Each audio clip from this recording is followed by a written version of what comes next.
अस्सलाम वालेकुम जी। सबसे पहले मैं आप लोगों का बहुत ज़्यादा शुक्रिया अदा करना चाहती हूँ जिस तरह कमेंट्स में आप मेरी हौसला अफजाई करते हैं और मेरी रेसिपीज़ को पसंद करते हैं। और गाजर का हलवा तो हम सर्दियों में खाते ही रहते हैं। आज मैं बनाऊंगी आपके साथ गाजर की टुकड़ी वैसी ही जैसे कि हम मिठाई से वाली शॉप से लेके खाते हैं। बहुत टेस्टी बनती है और बहुत इजी तरीके के साथ। और इस दुआ के साथ हम इसको बनाना शुरू करते हैं कि जहाँ रहें हंसते रहें और हंसाते रहें। तो चलें जी इसे मिल के बनाते हैं। और यहाँ पे सबसे पहले मैं एक पैन ले लूँगी और पैन के अंदर एक मैंने गाजर ले ली और इसको धो लिया अच्छी तरह और इसको ग्रेट कर लिया। एक गाजर इसमें डाल दूंगी और अब इसके अंदर मैं डाल दूंगी 2 टेबलस्पून के करीब चीनी और इसके साथ ही तकरीबन 3 टेबलस्पून के करीब होगा ये पानी, ताकि ये हमारी जो गाजर है वो गल जाए। इन सारी चीज़ों को अच्छी तरह कर लेना है मिक्स पहले।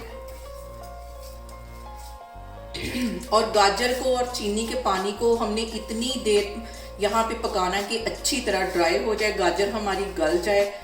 तो इसको कम से कम 5 से 10 मिनट लगेंगे। और यहाँ पे देखें जी पानी अच्छी तरह ड्राई हो गया है और जो हमारी गाजर है वो भी अच्छी तरह गल गई है। चूल्हा यहाँ पे मैं बंद करती हूँ, इसको एक साइड पे करती हूँ, फिर मैं आपको आगे दिखाती हूँ। और यहाँ पे मैंने ले लिया है 1 कप के जितना पानी और उसमें 2 टेबलस्पून मैं डाल दूंगी मैदे के। 2 टेबलस्पून मैदे के चले गए और इसके साथ ही 1 टेबलस्पून इसमें मैं डाल दूंगी कॉर्नफ्लावर का। इन दोनों चीज़ों को हमने अच्छी तरह मिक्स कर लेना। और यहाँ पे मैंने ले लिया है 2 किलो दूध और इसके अंदर मलाई भी वैसे ही है और दूध अभी ठंडा है, गर्म नहीं हुआ। इसके अंदर मैं डाल दूंगी ये कॉर्नफ्लावर और जो मैदा मिक्स करके रखा था इसको सारे को डाल देना और अच्छी तरह मिक्स कर लेना। और इसमें हमने कंटिन्यूसली चम्मच हिलाते रहना है ताकि हमारा जो मैदा है और कॉर्नफ्लावर है वो नीचे जाके बैठे नहीं। और इसको मैं ऐसे जब तक इसमें बॉयल नहीं आ जाता इसमें कंटिन्यूसली मैं चम्मच हिलाती रहूँगी। और यहाँ पे देखें जी दूध में अच्छी तरह बॉयल आ गया है। अब इसके अंदर मैं डाल दूंगी 2 टेबलस्पून के करीब सिरका था और इसके अंदर मैंने डाल दिया 1 टेबलस्पून पानी। ये इसके अंदर डाल दूंगी और हम इसका पनीर बनाएंगे। इसको मिक्स करते जाना है और जब तक दूध फट नहीं जाता इसको मैं ऐसे मिक्स करती जाऊंगी। और यहाँ पे जब तक दूध अलग और पानी अलग नहीं हो जाता इसको मैं इसी तरह पकाती रहूंगी। और अगर ज़रूरत होगी तो थोड़ा सा इसके अंदर मैं मज़ीद सिरका डाल दूंगी। और यहाँ पे देखें जी मैंने ले लिया एक बाउल और उसके अंदर रख लिया है एक कपड़ा और इस दूध को इसके अंदर मैं अच्छी तरह छान लूंगी।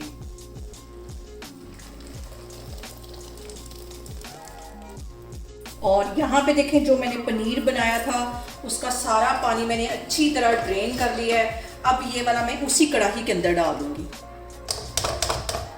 और इसके साथ ही मैं आधा कप की जितनी इसमें चीनी डाल दूंगी और इसको हम तकरीबन 10 से 12 मिनट के लिए अच्छी तरह पका लेंगे ताकि हमारा ये जो पनीर हमने बनाया ये अच्छी तरह सख्त हो जाए, कढ़ाई में इकट्ठा होना शुरू हो जाए। उतनी देर तक हमने इसको पकाना है। तो मैं आपको 10 मिनट के बाद दिखाती हूँ। और यहाँ पे देखें जी दूध का जो मैंने पनीर था उसको तकरीबन 10 मिनट के लिए अच्छी तरह पका लिया है और इसने अपना कढ़ाई का पैंदा छोड़ दिया, इकट्ठा होना शुरू हो गया है। यहाँ पे मैं कर दूंगी चूल्हा बंद और ये जो मैंने गाजर का मुरब्बा बना के रखा हुआ था ये इसके अंदर डाल दूंगी। ये चूल्हा बंद करने के बाद हमने इसके अंदर मिक्स करना है, पहले इसको मिक्स करेंगे और इन सारी चीज़ों को फिर से अच्छी तरह मिक्स कर लेंगे। चूल्हा यहाँ पे मैंने बंद किया हुआ है, अच्छी तरह इसको मिक्स कर लेना है। और यहाँ पे मैंने एक पैन को ऑयल लगा दिया है और इसके अंदर मैं ये सारा ये जो मैंने गाजर का और दूध का बना के रखा हुआ है इसके अंदर डाल दूंगी और इसको हम कर देंगे अच्छी तरह सेट। और यहाँ पे देखेंगे ये ज़बरदस्त सी मिठाई को सेट होने के लिए रखे हुए मुझे तकरीबन 1 घंटा हो गया है। अब मैं इसकी कटिंग करती हूँ और अच्छी तरह ये सेट हो गए हैं। चौरस पीस इसके मैं काट लूँगी जैसे कि हम मिठाई वाली दुकान से लेते हैं। इस तरह इसकी कटिंग कर लेनी और देखें कितनी आसानी से इसकी कटिंग हो रही है।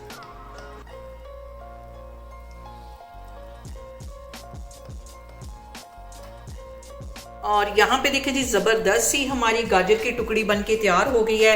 जैसे कि हम मिठाई वाली शॉप से लेके खाते हैं उससे कहीं मज़े की। आप लोग इसको लाजमी ट्राई करें और मुझे कमेंट्स में बताएं कि आपको मेरी रेसिपीज़ कैसी लगती हैं।